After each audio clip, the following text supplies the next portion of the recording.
how to properly set up your account, as well as how to set up a new proxy, top up your account, and access your proxy credentials. First of all, we select your user account section, where you need to fill in your personal details, your address, and your company details if you have one. After which, you simply click Update, and your account, which was therefore linked with your email, is now fully ready to be topped up.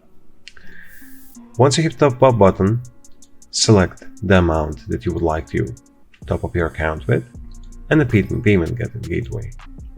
As easy as that. Click on top up, and here you are.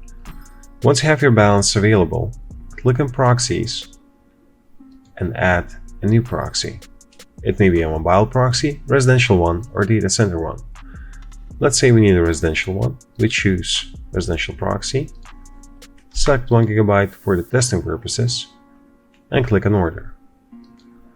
After that, once we ordered our proxy, we go to services, proxies, residential proxy, and we can immediately see all of the proxies up until now we have canceled, activated, and all the other things. We go to the latest proxy that we have created, click on controls. We don't need more bandwidth at this time. We select credentials list, and hereby we have an overview of all of our credentials. Connection type, it is your protocol, country, session type, sticky, session IP, or random IP, hostname type, DNS or IP hostname, which simply changes whether we are going to connect to an IP or to a DNS. Proxy port, proxy username, and proxy password. For random country and random IP, we simply select the same preferences, and we can immediately connect to rotating proxy that's always going to be switching amongst countries and all the other things.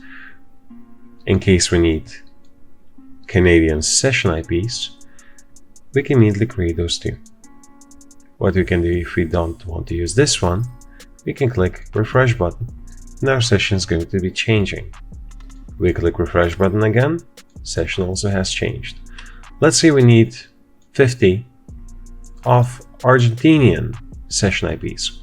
What happens there? We simply click on 50 and generate 50 different sessions, which is simply our password. Your username remains the same, your DNS remains the same, as we can set it to on server IP, and your port remains the same as well.